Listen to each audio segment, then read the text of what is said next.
ओम नमो भगवते वासुदेवाय नमः। मोक्षदा एकादशी की कथा।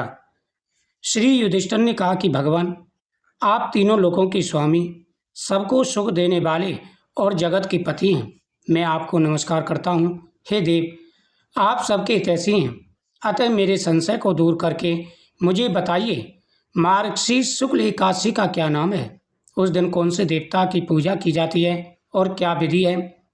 कृपा करके मुझे बताइए। प्रभु, आप विस्तार से मेरी शंका का निवारण कीजिए।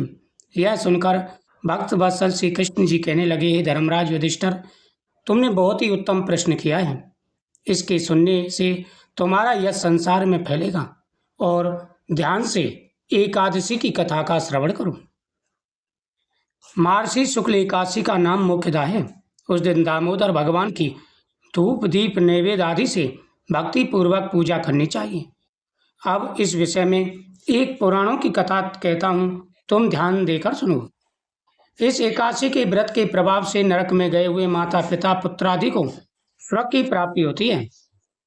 यह कथा आप ध्यान पूर्वक एकाग्रचित होकर के सुनिए।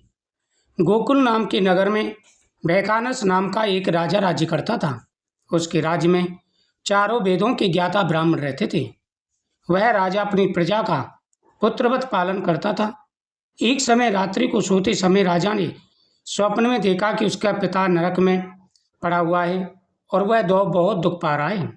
इससे उसे बड़ा दुख हुआ।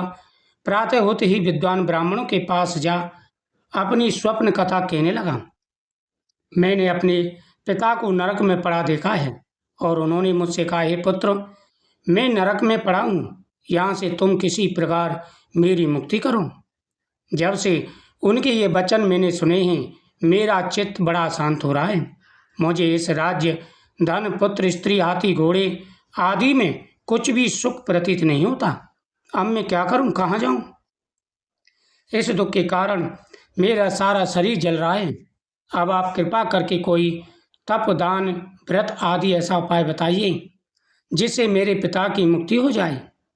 उस पुत्र का जीवन व्यर्थ है जो अपने माता पिता का उद्धार न कर सके।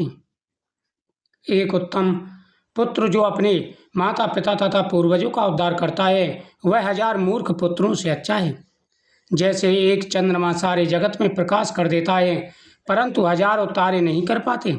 राजा के ऐसे वचन सुनकर ब्राह्मण कहने लगे, हे राजन, यहाँ समीपी भूत भविष्य वर्तमान के ज्ञाता पर्वत ऋषि का आश्रम है।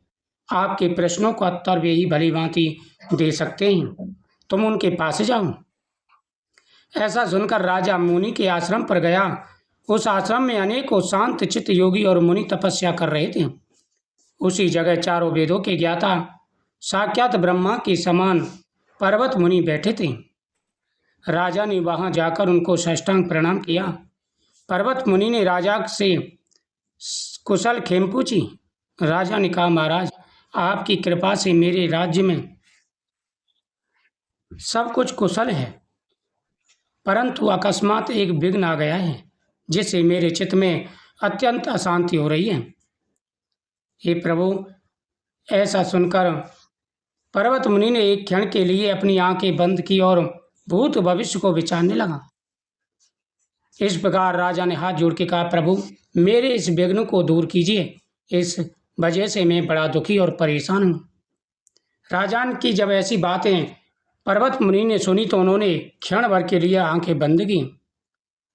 फिर बोले, हे राजन, मैंने तो योग बल से तुम्हारे पिता के सब कुकर्मों को जान लिया है। उन्होंने पूर्व जन्म में कामातुर होकर एक पत्नी को रति दी, परंतु सौत के कहने पर दूसरी पत्नी को ऋतुदान मांगने पर भी नहीं दिया। उसी पाप कर्म के फल से तुम्हारे पिता को नरक में जाना पड़ा है। तब राजा बोला कि महात्मन, मेरे पिता के उद्धार के निमित्त कोई उपाय बताइए। पर्वत मुनि बोले, हे राजन, आप मार्गशीर्ष शुक्ल एकादशी को उपवास करें और उस उपवास के पुण्य को अपने पिता को संकल्प कर दें। उस एकादशी के पुण्य के प्रभाव से अवश्य ही आपके पिता की मुक्ति होगी। मुनि के वचनों को सुनकर राजा अपने महल में आया और कुटुंब सहित इस मुख्यदा एकादशी का व्रत किया। उस उपवास के पुण्य को राजा ने अपने पिता को समर्पित कर दिया। उस पुण्य के प्रभाव से राजा के पिता को मुक्ति मिल गई और स्वर्ग में जाते हुए अपने पुत्र से कहने लगा, हे पुत्र, तेरा कल्याण हो। यह कहकर राजा का पिता स्वर्ग चला गया। मार्गशीर्ष मास के शुक्ल पक्ष की इस मुख्यदा एकादशी का जो व्रत करते हैं उनके समस्त पाप नष्ट हो जाते हैं और अंत में स्वर्गलोक को पाते हैं। इस व्रत से बढ़कर मुख्य देने वाला और कोई व्रत नहीं है। इस कथा को सुनने व सुनाने से वाजपेयी यज्ञ का फल प्राप्त होता है। यह व्रत मोक्ष देने वाला, चिंतामणि के समान सभी प्रकार की चिंताओं को दूर करने वाला है। इस प्रकार एकादशी मातम कथा समाप्त हुई। जो भी सच्चे मन से भगवान की पूजा करते हैं उनके जीवन में आ रहे सारे कष्ट दूर हो जाते हैं। ओम नमो भगवते वासुदेवाय नमः।